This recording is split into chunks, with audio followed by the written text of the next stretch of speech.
Shalom, Most High in Christ blessed, dear brothers and sisters. It's Officer Jeshron of San Antonio, and we got a class for you.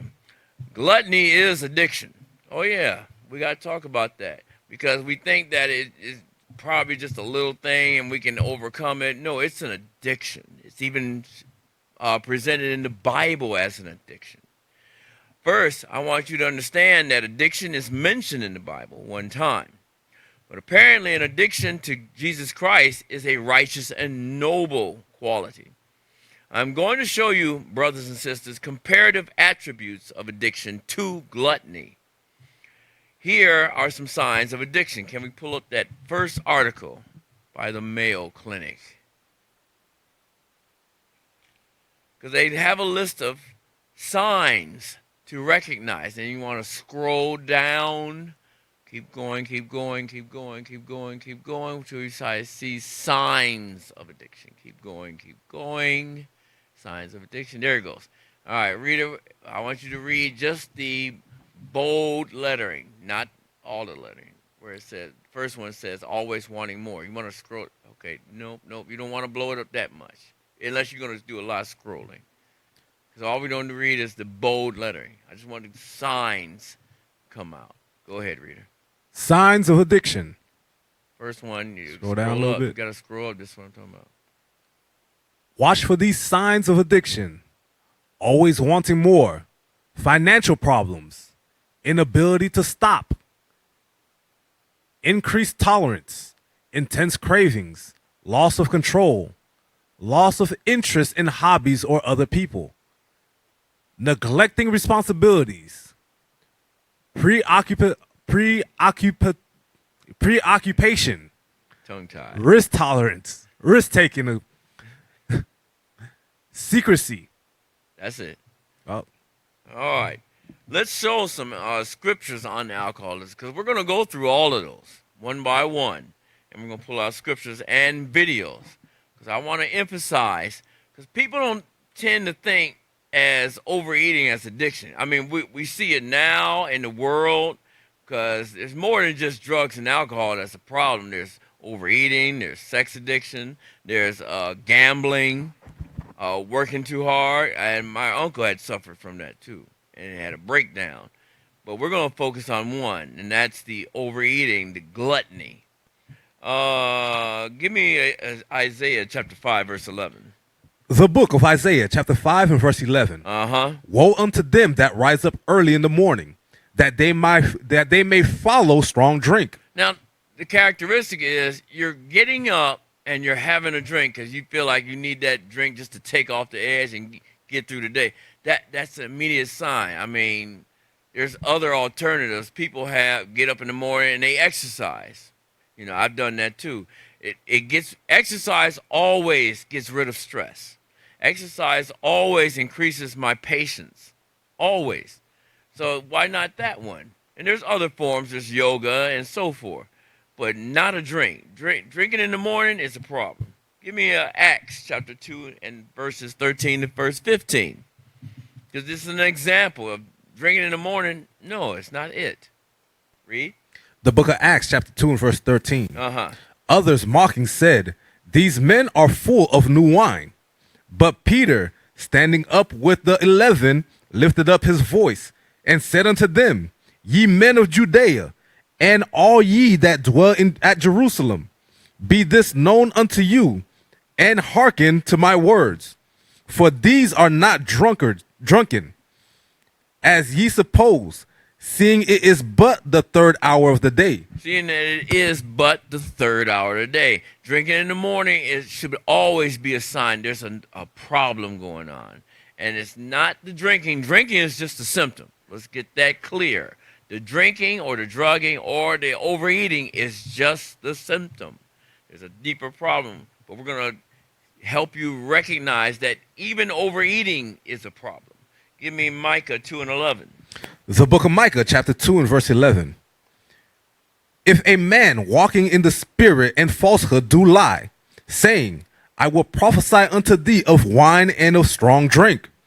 Reason why I pulled that up, because I'm making a comparison of the gluttony, and I'm showing it as a metaphor through drugs and alcohol, because it's real easy for us to see somebody, okay, they got an alcohol problem. We can see the signs of it. Or they have a drug problem. We can see it.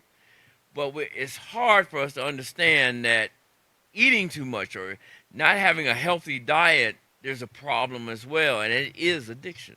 So I'm helping you to understand this. First characteristic today was showed through in Micah chapter 2, verse 11. Usually with alcoholism, there's about lying. They're either lying about their drinking too much, or if you're asking them, did you have a drink this morning or earlier today, they'll lie about that after a while. Or they'll lie about did they drink a couple of days in succession. Because we're only supposed to have drinks or strong drinks on high holy days, on occasion, as it says in Sarak chapter 31, verse 28. But I want to compare that because people will overeat. I've seen a person, and this is no lie, this is for lunch. Now most people, when they order a large pizza, it's for themselves and others, usually 3 or more, or 2. No, 3 or more. Because 2 is too much. Nobody eats a half a large pizza. I've seen a person order a large pizza, breadsticks with multiple cups of, what is that, marinara sauce? Yeah. And cheese sticks. And they ate the whole thing. And everybody in the room, this was when I was training at a certain trucking facility, and everybody in that room just stared open mouth at this brother.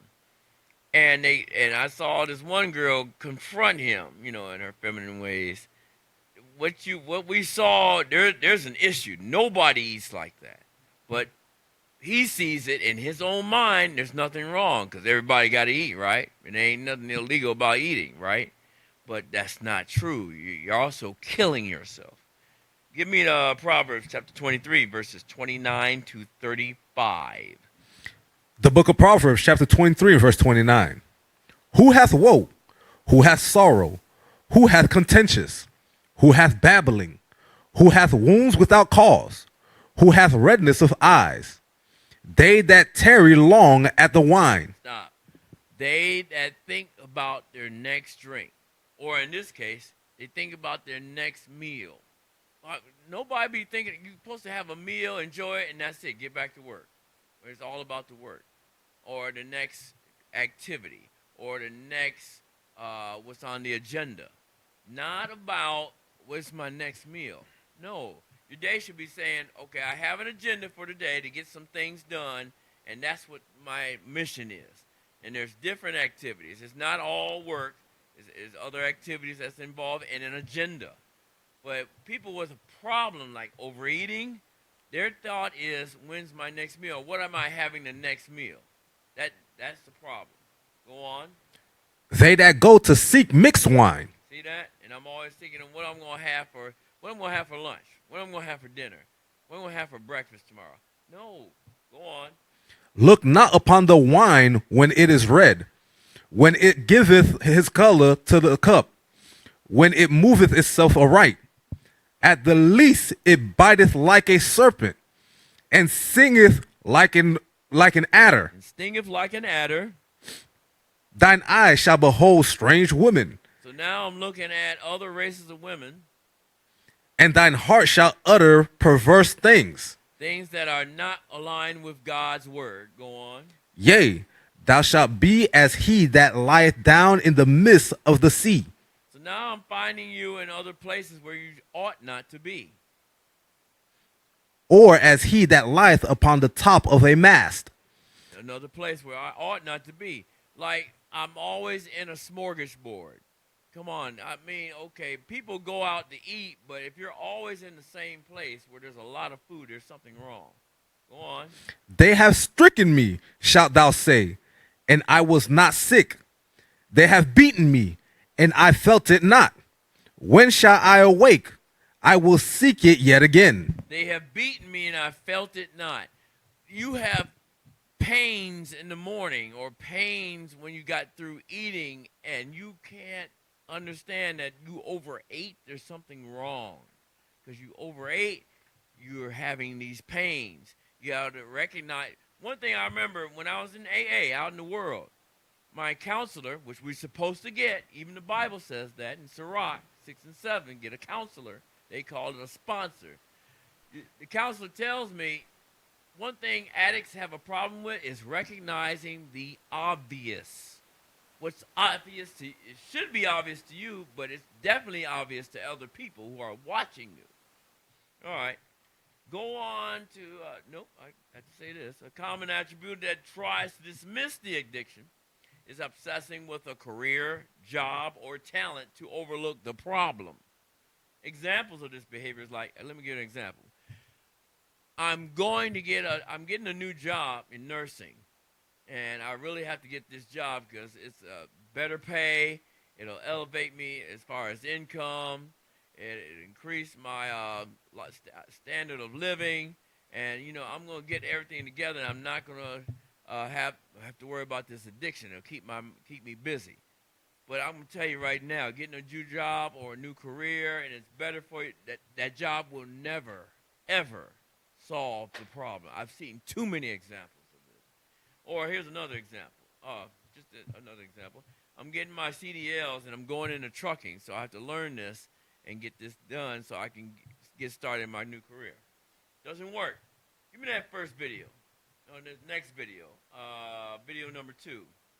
Always wanting more. Because one thing that has to be shown is they always want more, whether it's the drug or more food. They see there's a problem. As soon as you get it up, go ahead and play it.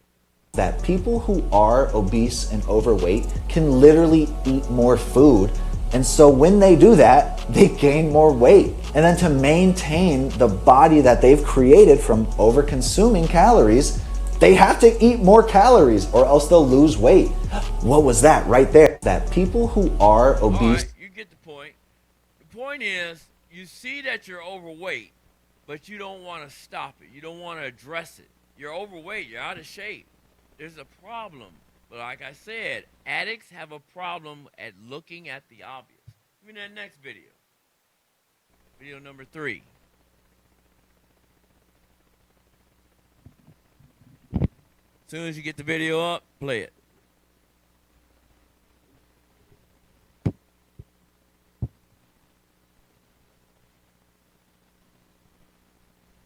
Hello.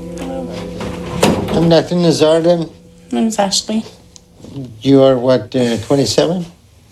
Yes, 27 years old. So you're 720. Now, this is an extreme example. Just keep the picture up there. You don't have to see me.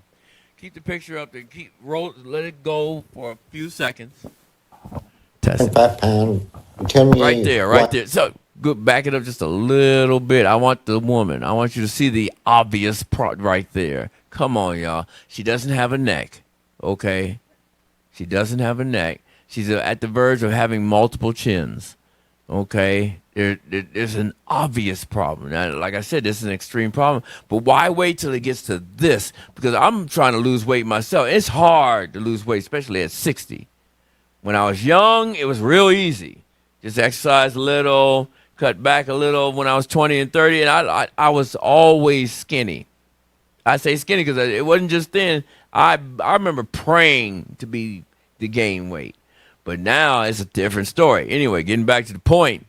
Why do I have to wait till it gets extreme before I actually do something? And it's hard work. She's going to catch hell trying to lose that weight.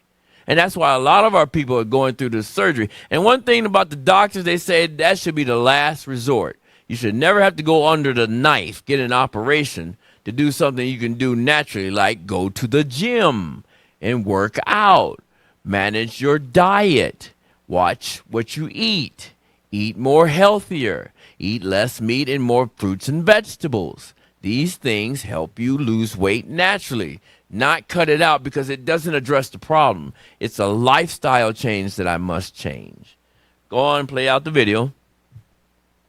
Why you think your weight has gotten this high?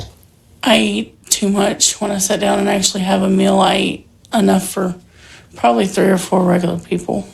And it's like I never get full, and a lot of times I eat for comfort. Who does the grocery shopping? I'm going to Stop. make a list and I'll. First thing, I eat for comfort. I've heard Bishop Yalsop say this.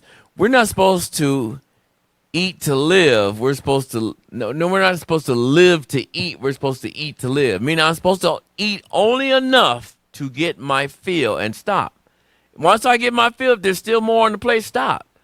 No, I had too much. That's why people should always ask for small portions first. Because if you get a small portion and ask whether you're at visiting or it's your own home, you can always, and you haven't gotten your fill yet, I can always have a little bit more.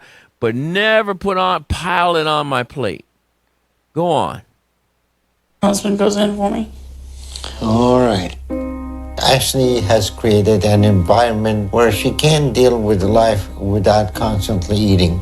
Now that she's over 700 pounds, she's not very functional on her own. 700 and she's eating pounds. constantly. So someone must be bringing her all the food. Hello. Stop. She can't, the doctor says she can't deal with life without eating. That's an addict. I can't deal with life. I got to have a blunt. I got to have a drink. I got to have that blast to blow my wig back. The eating is just like the drugs. The only thing what makes it worse is that there's nothing illegal about this. It is killing you just like the drugs, but it's still an addiction. Give me Sarak chapter 31, verses 19 and 20. Yeah, sometimes it goes off. The green light on.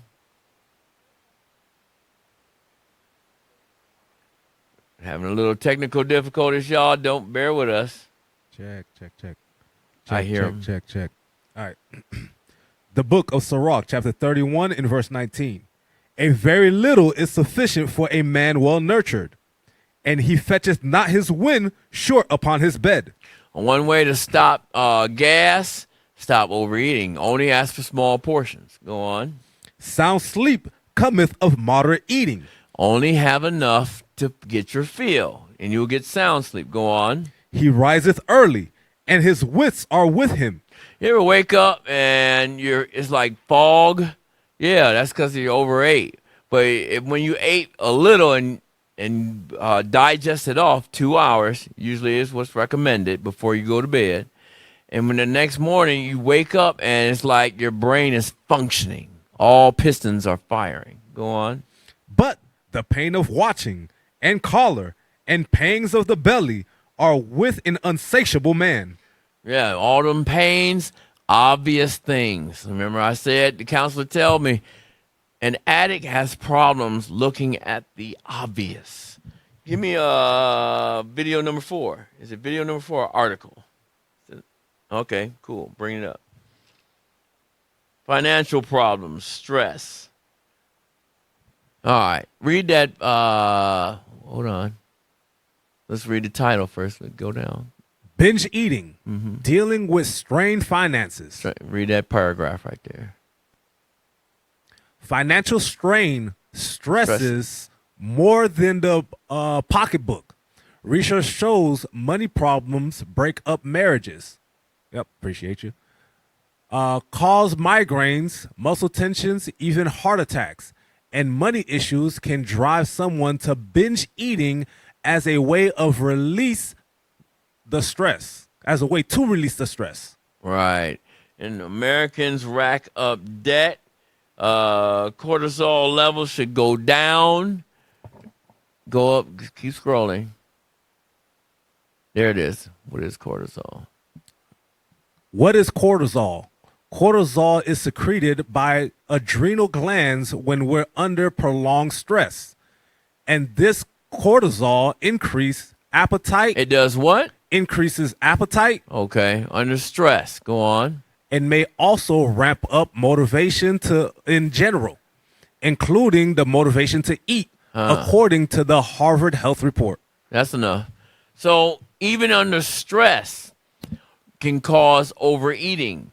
But the thing is, there are other alternatives. Like I said, exercise is a good alternative because exercise always relieves stress. Every time I come out the gym, I'm less stressful.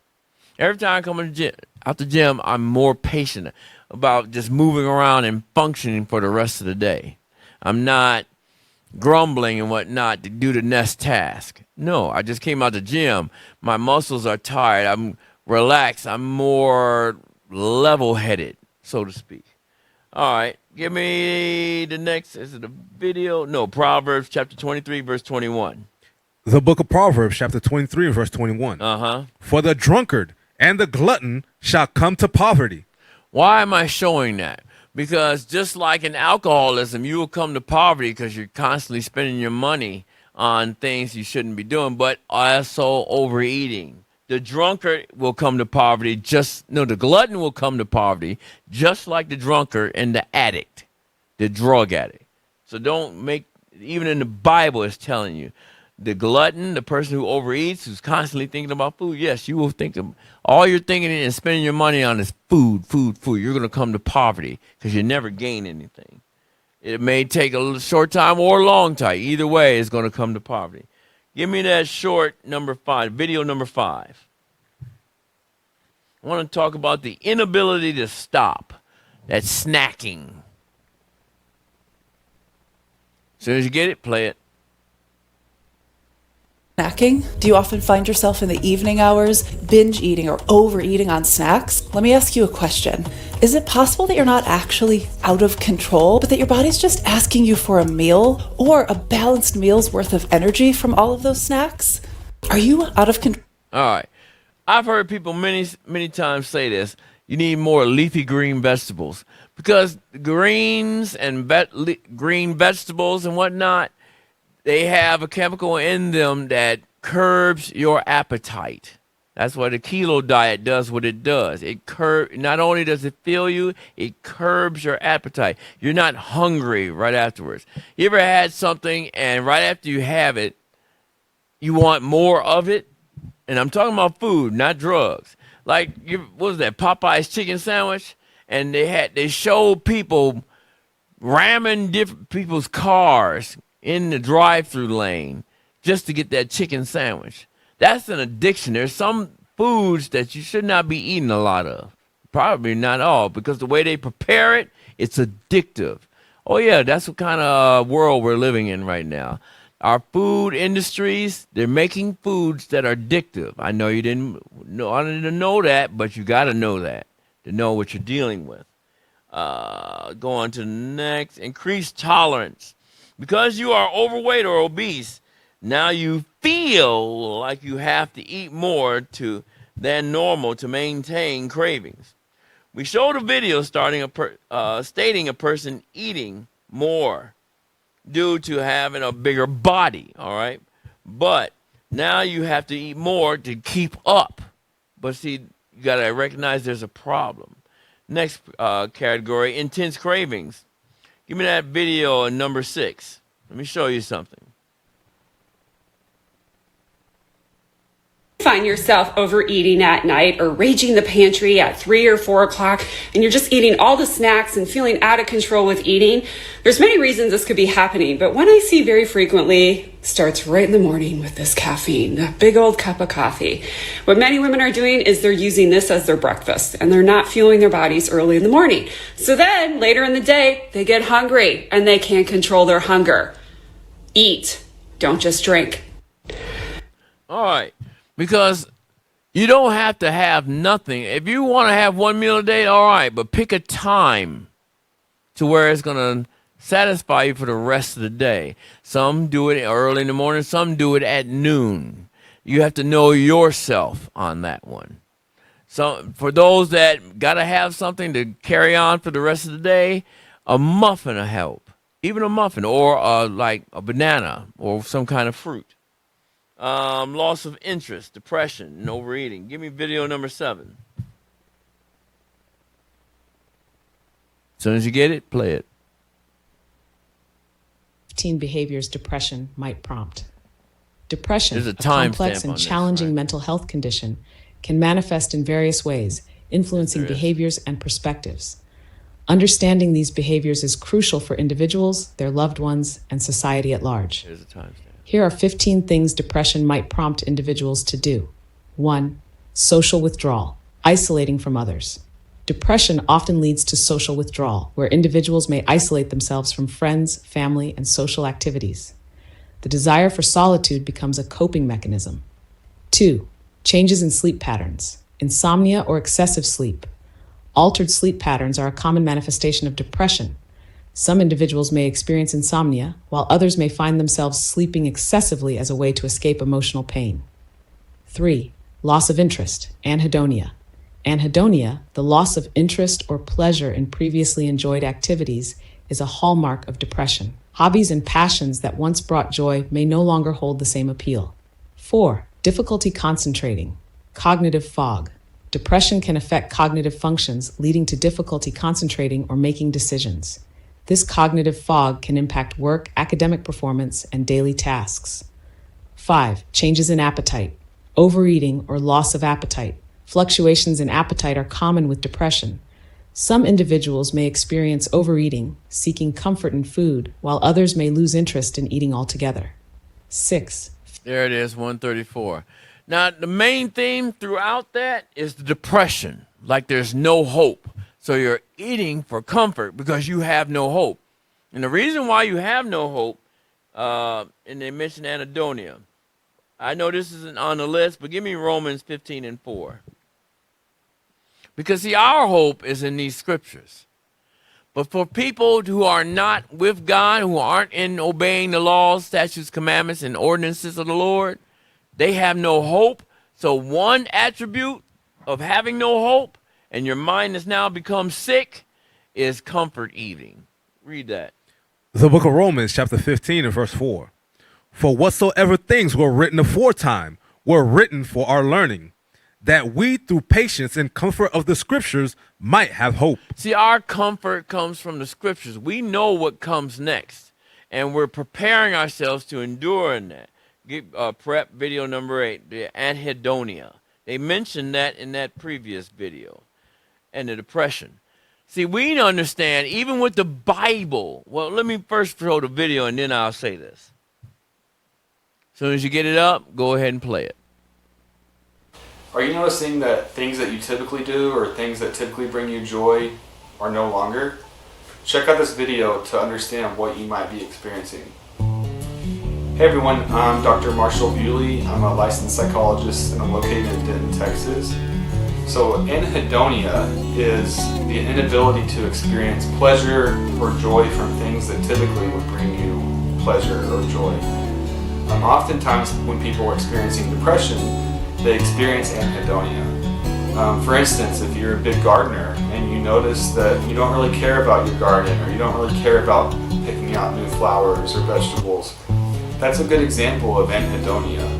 It's really your brain's process of shutting down from things that you typically would like to do. So one quick strategy of coping with anhedonia is to do the things that typically bring you pleasure, even if they're no longer. So even if it feels like a task or a chore, try to get back out into your garden. Try to go to a nursery and just be around the flowers. Even if it doesn't have the same impact that it usually does, what it's doing is it's helping you avoid that shutdown system that anhedonia is a part of. What you'll find is that you'll start to have that wanting and liking back.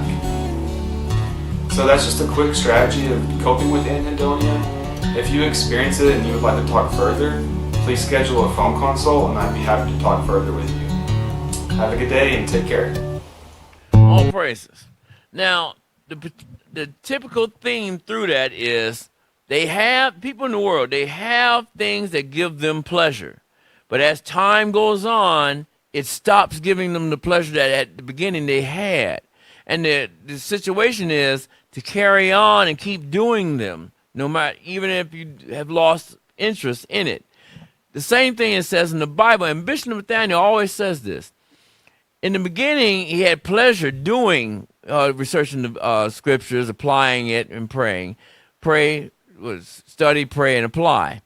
But it's the discipline after time that will carry you through. And it says that same theme where we came in this truth, it was joyful, it was ecstatic, you was excited, I've been waiting for this all my life, and then as time goes on, it's not going to be that way, and the Bible says that. Give me Revelations chapter 10, verse 10. The book of Revelations, chapter 10, verse 10. And I took the little book out of the angel's hand and ate it up, and it was in my mouth sweet as honey. Stop. This is how it is when we came in this truth. It's ecstatic. We're excited. We're exhilarated. We can't wait to get some more. I remember I watched a video when I first came in, back to back, and it was an hour and a half video, and it was midterm exams, and I was in college. But I was watching this video because I couldn't get enough. I was that excited. But go on. And as soon as I had eaten it, my belly was bitter. But as soon as time goes on and you start to understand there's a lot of work involved, then you start to understand there's some pain involved. I start to understand there's a lot of correction no matter how far up in rank I get. Matter of fact, the more up in rank, the more stern the correction gets. Yeah, I started to understand it starts to get bitter. But I have to get my discipline in there firmly when I was excited and ecstatic, and that's what I did. That's why I never left. That's why I'm still here. All right, now we're going to go to that next category, neglecting responsibilities. Give me a scripture, Deuteronomy 21, 18 to 20.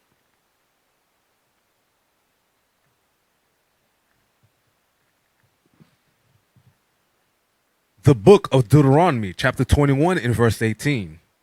If a man have a stubborn and rebellious son, which will not obey the voice of his father or the voice of his mother, and that when they have chastised him will not hearken unto them, then shall his father and his mother lay hold on him and bring him out unto the elders of the city and unto the gates of his place.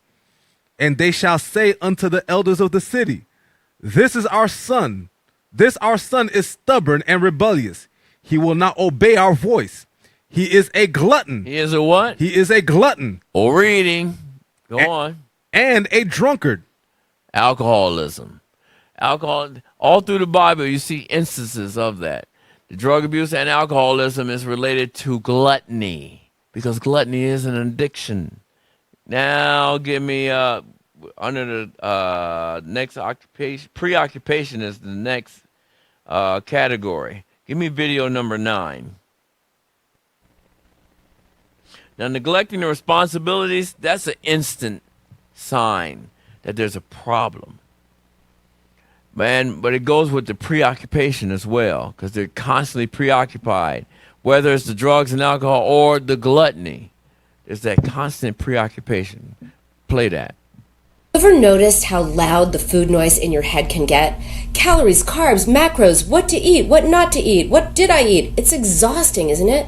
I'm Dr. Nina, and I'm here to help you silence that food chatter. Here's the thing. When we're constantly preoccupied with food, we are not thinking about other things. So ask yourself, what am I not focusing on when I'm obsessing about food? What emotions am I avoiding? What life challenges am I not addressing? Food noise helps you avoid difficult feelings or situations. It's easier to worry about carbs than to confront a challenging relationship or a career decision. Recognizing this helps you shift your focus. So next time you notice the food noise getting louder, pause and ask, what's really on my mind? What am I truly hungry for in life? By looking inward, you can turn down the volume on food obsession and tune in to what really matters to you. So the solution is, like I said at the beginning, I'm supposed to be focused on what do I need to get done for the day throughout an entire day's mission, not on the next drink or drug or the next meal or the next food item. No, that's not supposed to be my focus. My responsibilities. That's what I'm supposed to be focused on. Do I have the mission in mind, as I often hear from upper leadership? Have I forgotten the mission? Have I fallen out of the spirit? Those are things I should be asking, because I don't want to forget the kingdom. It's the kingdom I'm trying to get to. It's the kingdom we are trying to get to. I hope we get that clearly in mind. Because when we neglect our responsibilities, one behavior is to be preoccupied with food or some other addiction. Here in this class, we're talking about the food. Now, give me back that article from the Mayo Clinic, because there's one characteristic called risk-taking. Go down, scroll down all the way till you get to signs of addiction. And we're going to read the paragraph under risk-taking. Keep going.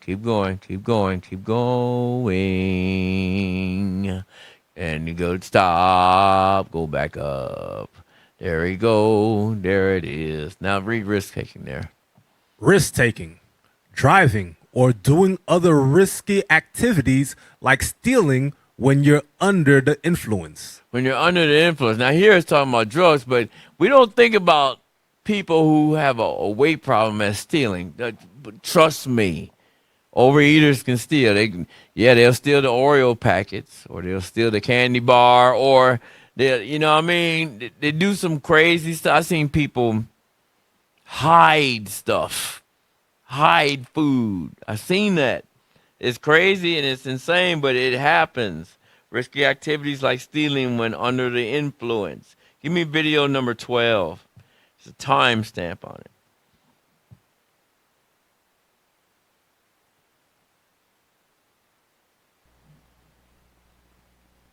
Video number 12.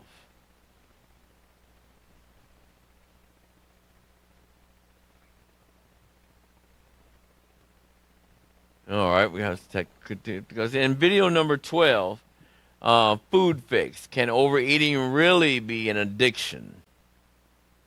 All right, play it. That's video number 12. Salty and addictive.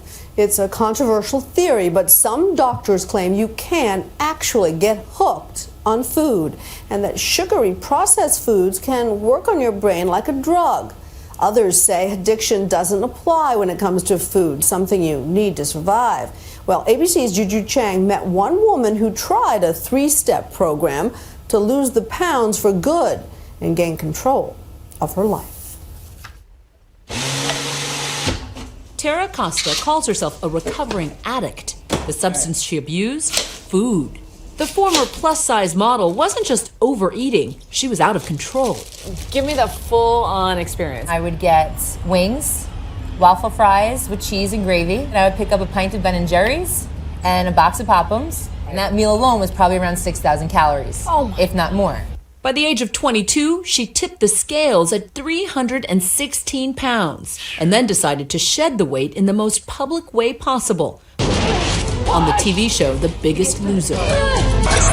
She lost an astonishing 155 pounds, landed on the cover of magazines she like lost OK a whole person. and Woman's World. But when some of the weight started to creep back, she realized it wasn't just her body she was battling, it was her mind. It's not about all willpower, that there might be something wrong up here. Dr. Pamela Peake says Tara is not alone. She believes emerging research is evidence of food addiction, though not all doctors agree. The organic changes that happen in the reward system are identical, whether it's drugs, alcohol, or food. And it just might be playing into America's obesity epidemic. Stop More right Americans there. I know we go to 2 minutes and 31 seconds, but they're talking about you alter, even with drugs.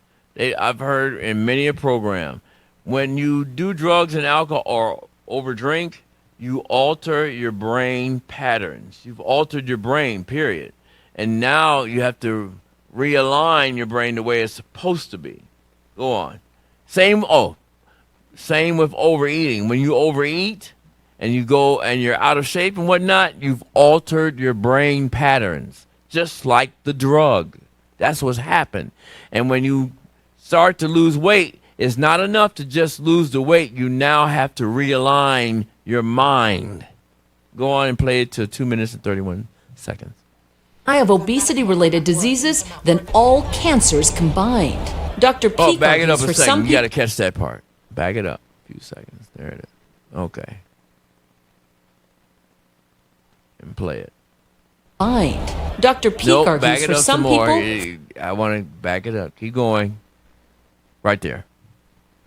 This might be playing into America's obesity epidemic. More Americans die of obesity-related diseases than all cancers combined. Dr. Peak argues for some people, food can be as addictive as cocaine, with cravings, binging, and withdrawal. You're secreting lots of that wonderful pleasure reward brain chemical called dopamine. And it's coming out and it's just giving you that fantastic feeling of, wow, this is wonderful. For compulsive eaters like Tara, recognizing that she had an addiction was like a thunderclap to her brain. That makes me feel so good that, guess what, I'm not crazy. In her new book, The Hunger Fix, Dr. Peak offers a prescription to get food addicts on the road to detox, rehab, and recovery. She calls it the 3 M's: mind, mouth. That's 231. All right. Mind, mouth, and muscle. We're going to deal with that. The mind. Strengthen the mind. Give me Romans chapter 2. 12, verse 2. Excuse me. The book of Romans, chapter 12 and verse 2. And be not conformed to this world, but be ye transformed by the renewing of your mind. Because we got to get back in these scriptures. Now, what scriptures we got to get back into? Because we're talking about obesity. We're talking about overeating as an addiction. Give me Sarak, chapter 30, verses 14, verse 17. The book of Sarak, chapter 30 and verse 14. Better is the poor, being sound and strong of constitution, than a rich man that is afflicted in his body. Health and good estate of body are above all gold. Stop. Your health is worth more than your bank account. Go on. And a strong body above infinite wealth. There is no riches above a sound body, and no joy above the joy of the heart. There's no joy above the joy of good mental health. Because of the overeating, I've altered my mind. I've damaged. I know that's hard to believe, but the Bible even says it. When I overeat, I damage my mind. Go on. Death is better than a bitter life or continual sickness. God says that death is better for me to just die than have a bitter life of sickness due to overeating and out of shape and overweight or continual sicknesses. There are so many sicknesses attached to and being overweight, and even more so if I'm obese. Now, the second part where it said trick the mouth. Let me show you trick the mouth. Give me Sarak chapter 31, verses 16 to 20. This is how you trick the mouth. The book of Sarak chapter 31, verse 16.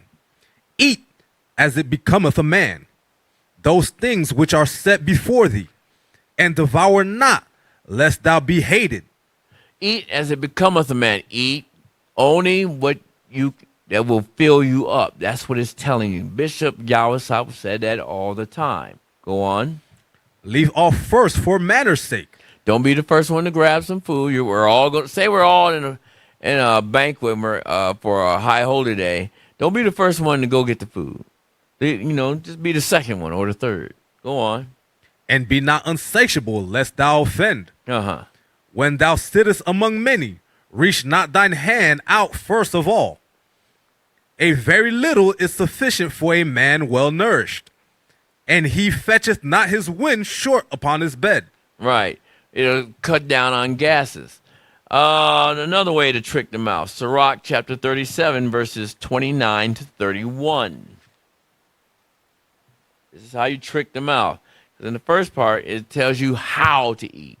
But don't be the very first one to eat. Now, if you're the first one according to some system that, say, your church is going by, like we do, then that's okay. But don't be the first one and because you say so. No, that's what the Bible's saying. Now read that in chapter 37, verses 29 to 31.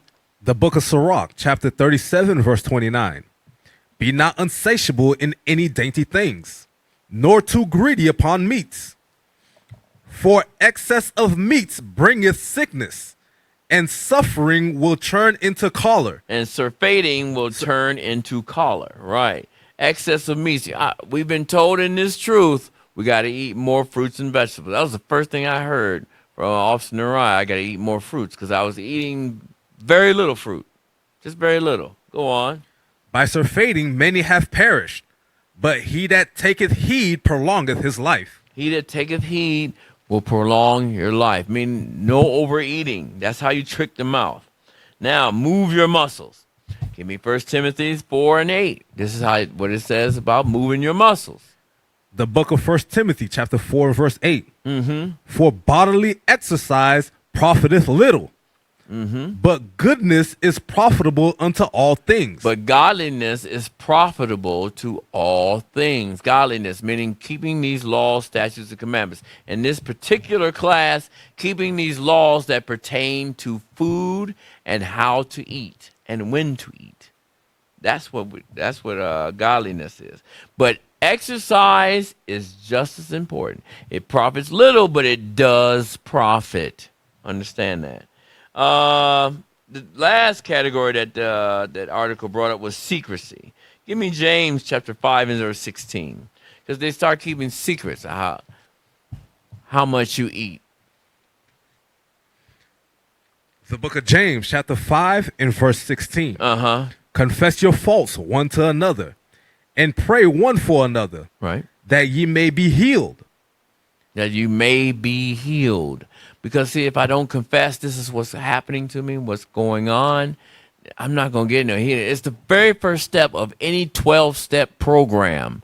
Confess your faults one to another. First step is that's what the Bible says, but that is the first step of a 12-step program. Confessing yourself one to another, because you can't repent if you don't confess what it is that you're having a problem with.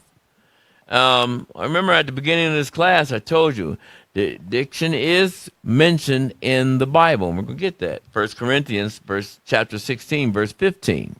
This is what we're supposed to be addicted to. The book of 1 Corinthians chapter 16 and verse 15. I beseech you, brethren, ye know the house of Stephanias, that it is the first fruits of Achaia, and that they have addicted themselves to the ministry of the saints. They have addicted what? Addicted themselves to the ministry of the saints. To the ministry of the saints, to gathering up the 12 tribes of the children of Israel, and the agenda that goes along with it, which is ever becoming more and more, because that's what our mission is. That's what we're supposed to be addicted to. Times are going to get hard, brothers, but we don't want to get caught up in other addictions that will kill us, because understand, your enemies understand that very well, and that's what they've been pushing on us, to keep us docile, to keep us away from the truth. So I hope you've been edified by this class, and thank you very much. Shalom, Most High in Christ bless. What is a nation? Nation is family. Nation is community. Nation is men leading by example. Nation is women's support. Nation is children with role models.